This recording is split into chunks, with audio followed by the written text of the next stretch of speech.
Watch out for the upcoming bump. The what? I grunt uncomfortably as my bike slams over the entire width of the sidewalk crack in front of us. Dad chuckles and shakes his head. What good are those glasses doing you? You're still blind as a bat. I laugh nervously as I steady my handlebars. I wasn't paying attention. Sorry. Dad glances toward the setting sun hanging above the freeway near our house.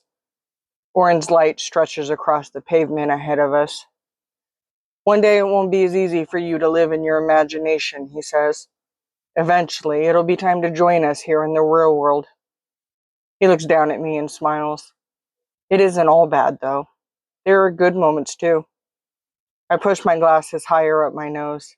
I like my imagination. Why can't I keep it forever? Dad reaches down and adjusts a dial on his handlebars before looking back at me. Because eventually you need to grow up and accept your responsibilities as a young woman. What kind of responsibilities? The kind that come with getting older. I wait for him to explain. You start noticing things other people miss. You become someone people depend on. Sometimes you have to do things you don't want to do because it's what's best for everyone else. I frown. That doesn't sound very fun. Dad laughs softly. No, most responsibilities aren't. The hum of bicycle tires fills the silence between us. What if I don't want people depending on me? Dad's expression softens. You don't really get to choose that, kiddo. Something about the answer makes my stomach feel strange, though I can't explain why. Dad reaches over and briefly adjusts the strap beneath my helmet. You've always been different from other kids. I sit a little straighter. Different how? Stronger. The word fills me with pride. Really? Really. He nods. You've always been able to handle things other people can't. That's why I know you'll be okay when life gets harder. The compliment settles warmly in my chest. I pedal a little faster. Above us, the sky is painted gold. What if I still want to keep my imagination? Dad smiles. Then keep it. Really? Sure, he shrugs. Just don't let it stop you from doing what needs to be done. I glance ahead at the sidewalk stretching toward the horizon. For a while, neither of us speaks. Then Dad points at the path in front of us. Another bump. Our eyes meet, an unspoken conversation passing between us. Neither of us says a word. We don't need to. A small smile spreads across his face, and despite everything, it warms my heart. I really enjoy these bike rides with you. We don't get to spend enough time together. He leans his bike to one side and reaches over, running his fingers through my hair. You used to cling to my leg and look up at me with such... His voice trails off. For a moment, he looks almost misty-eyed. Then he swallows the emotion down. You'd smile up at me, and I felt 10 feet tall. His face brightens at the memory. We'd be hanging out with friends, and you'd want to talk to everybody, but the moment you spotted me in the crowd, he taps his knee with 2 fingers. The moment I did that, you'd come running over and climb right into my lap. I smile. You always knew your father would be watching over you. The words linger in the air between us. Dad's gaze drifts past me, settling somewhere beyond the bike path. I follow it, but all I see are cars in the distance and the fading glow of the evening sun. When he speaks again, his voice is barely above a whisper. You'll always be mine, right? Something tightens inside my chest. I shift uncomfortably on the bike seat. My body wants to get moving again. My heart tells me I'm supposed to answer, but I don't. I don't know what a promise that big means. I only know I don't want to make it. Dad looks back at me. For a brief moment, our eyes lock. I force a reassuring smile. Almost immediately, his shoulders relax. The tension disappears from his face, replaced by the familiar, playful expression I've known my entire life. And just like that, whatever had passed between us is gone. Or at least that's what I tell myself. Race you to the driveway, last one there's a rotten egg. Dad pushes hard against his pedals and takes off down the street. Hey, I laugh, immediately pedaling harder. He bounces off the sidewalk and into the street, pulling farther and farther ahead. There is absolutely no way I can catch him. I giggle and focus on the path in front of me. Something is blocking the sidewalk ahead. I squint at it as I pedal closer. Dad is already halfway down the block, so I look for a place where I can safely ride off the curb and into the street. Nothing. The object gets closer. I consider jumping the curb. I've never done that before. Dad isn't here to tell me if it's a good idea. The object gets closer, closer, closer. Panic surges through me. I slam on the brakes. The bike jerks sideways and I tumble into the grass with a frustrated grunt. Ow! A sharp sting shoots through my knee. Great, now I'm bleeding too. I push myself up and stomp towards the object that caused all this trouble. A cactus paddle, just sitting there, by itself. I crouch down to inspect it. No spikes, at least none that I see. Curious, I grab it with both hands and lift it into the air. Instant regret. Pain explodes across my palms. I gasp and drop the cactus. My hands are covered in hundreds of tiny, invisible needles. They aren't long enough to see, only long enough to hurt. Oh no. I lift my hands closer to my face. The pain gets worse, much worse. I can't touch anything. I can't close my fingers. I can't even wipe my eyes. My breathing quickens. I'm done for. It was nice having hands while it lasted. What kind of an idiot grabs a cactus? Stupid, stupid, stupid. Daddy! The scream tears out of me before I can stop it. Daddy! Daddy, I need you. Tears blur my vision. I stare at my hands in horror. The more I look at them, the harder it is to breathe. I'm so busy panicking that I don't notice the neighbors gathering on their porches. I don't notice doors opening. I don't notice people staring. What I do notice is a man sprinting down the street towards me. Dad. His face is red. His chest is heaving. The second he reaches me, I throw myself toward him. I grab his shirt. Pain shoots through my hands and I cry out. Immediately I let go. Dad wraps his arms around me before I can fall apart completely. I bury my face against his chest and sob. Please help me, I cry. I don't know what to do. The words tumble out between breaths. I touched a cactus. Another sob. I can't use my hands anymore.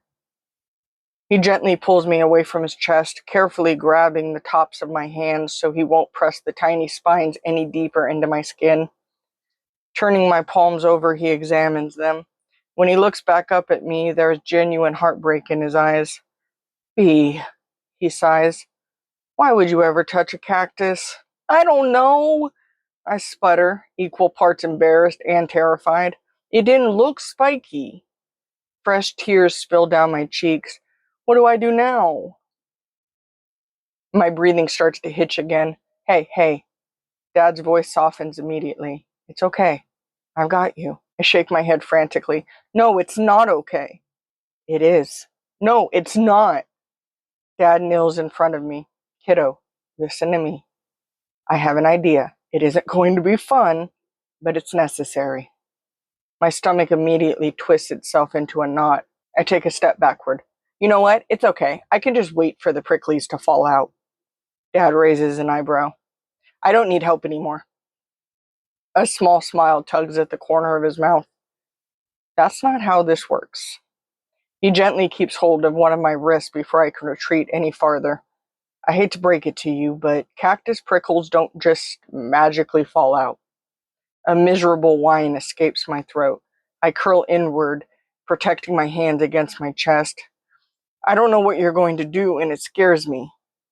My voice becomes smaller. Will it hurt? Dad waits. How much? I swallow hard. Like, so bad I can't take the pain? His expression immediately softens. Releasing my wrist, he places his hands on either side of my face. Carefully, gently. He lifts my chin until I'm looking directly into his eyes. The rest of the world seems to disappear. I will not let anything scary happen to you. The certainty in his voice slows my breathing. You're hurt right now, and you need help. I blink away tears, not in a 911 kind of way, he adds with a faint smile. Despite myself, I let out a shaky laugh. You need a grown-up's help, though. His thumbs brush away the tears beneath my eyes. You can't do this one by yourself. For a moment, I just stare at him. Then I nod. Because when you're a kid and your dad says he's got you, you're supposed to believe him. And I do. Just tell me what you're going to do, then I'll let you. Dad takes a slow breath. I need to take every spike out of your hands, one at a time. My eyes widen. One at a time? Yep. I stare at my palms in horror. There are way too many. Dad glances toward the darkening sky. It's getting late, so I'll need to use the overhead light from the garage, but we can do it in the bathroom. We can go as slowly as you need to, but we should start soon. I look at my hands again, then at him, then back at my hands. A terrified wail escapes my throat. I can't do it! Before I know it, I'm crying all over again. Dad immediately pulls me into his arms. Oh, hush now. His hand rubs slow circles across my back. I promise you can do this. I bury my face in his shirt. My voice comes out muffled. Will my hands be paralyzed after? For a brief moment, Dad lets out a snort. The second he sees my expression, the humor disappears from his face. He gently pulls me back so he can look me in the eye. No. Really? Really. His voice is steady and certain. You will have full use of your hands once I'm finished. Good. Dad smiles. Is that what you've been worried about this whole time? I nod. Mostly. His shoulders shake with a silent laugh. Come on, kiddo.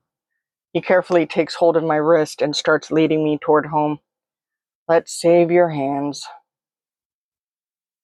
Hours have passed since we started. The bathroom counter is littered with tiny slivers Dad has managed to pull from my skin. My hands still hurt, but not with the same overwhelming panic as before. Dad has made progress. A lot of progress. Mom, however, has made it very clear what she thinks of the entire situation. When she first saw my hand, she called me foolish and demanded to know why anyone would ever touch a cactus. Dad immediately came to my defense. It was an honest mistake, he said. The cactus paddle looked bare. I probably would have thought the same thing at her age. Mom didn't seem convinced. Now she stands in the bathroom doorway watching us. Dad squints through his glasses as he searches my palm for another tiny spine. Mom lets out a dramatic sigh. Honestly, she's probably tired too. Anything left? She asks. A few. She shakes her head. Unbelievable. Dad doesn't even look up. Accidents happen. The moment his attention returns to my hand, Mom rolls her eyes behind his back. I notice. Dad doesn't. Without another word, she turns and disappears down the hallway. The bathroom falls quiet again. Dad removes another spine and drops it into a folded paper towel. Gotcha. He wipes his forehead with the back of his arm before peering up at me over the top of his glasses. How you doing there, kiddo? I glance down at my hands. They look terrible, but they still look like hands. A small smile creeps across my face. I'm better. Dad smiles back. Good. Then he reaches for the tweezers again, because we've only got about 3 million more to go. Dad eventually sets the tweezers down. Finally. He takes my right hand in his, then my left. Turning them over, he massages my palms beneath the bright bathroom lights. His fingertips move carefully across my skin, searching for anything he might have missed. Hours of work have left him exhausted. His hair is messy. His glasses have slipped down his nose. His shirt is damp with sweat. But he keeps checking, making sure.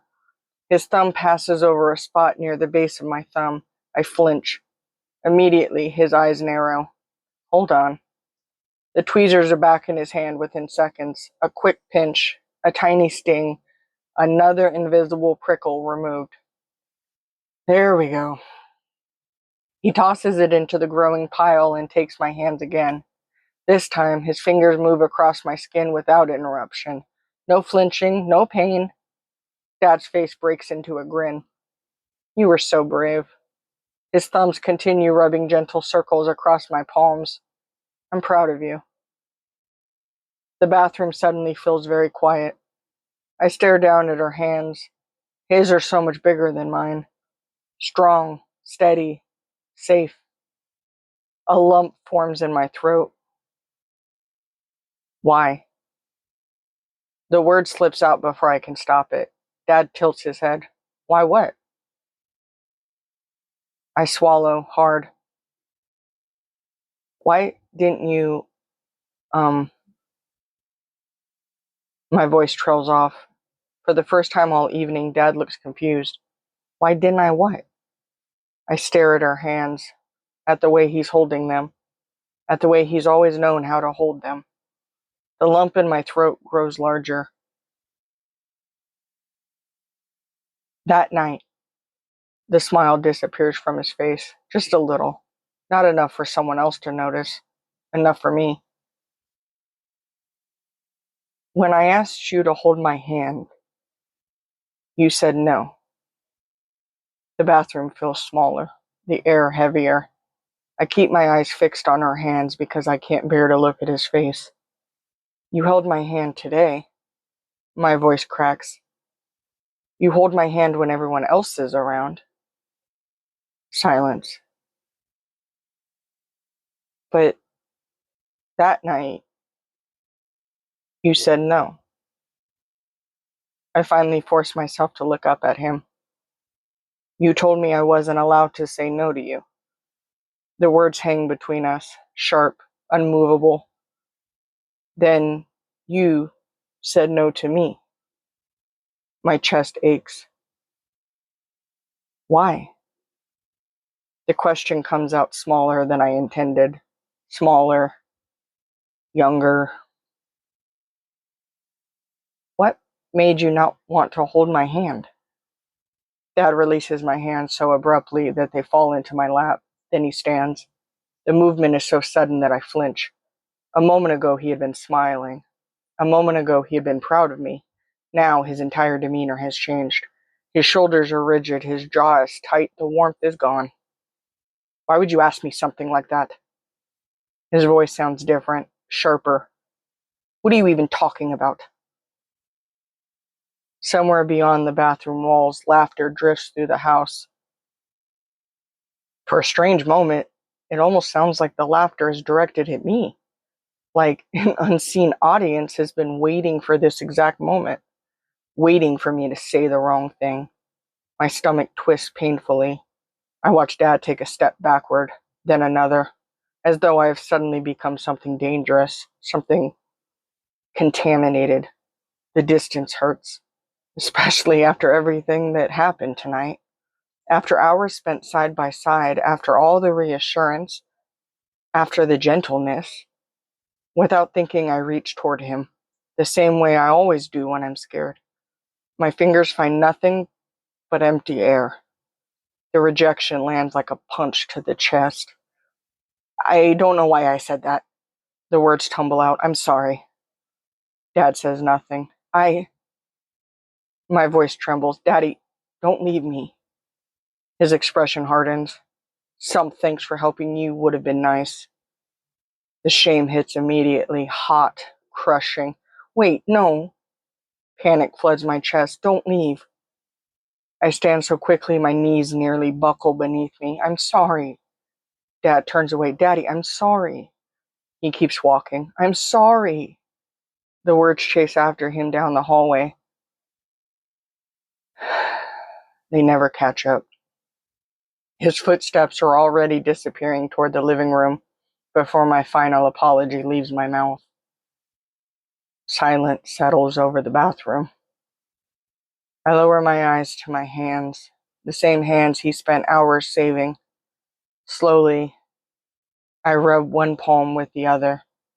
A familiar warmth begins to spread through my chest. Gentle, patient. Nothing like panic, nothing like shame. Then a voice speaks from somewhere deep inside me, soft enough that only I can hear it. You didn't do anything wrong, my love. I close my eyes. You simply asked a question he couldn't answer.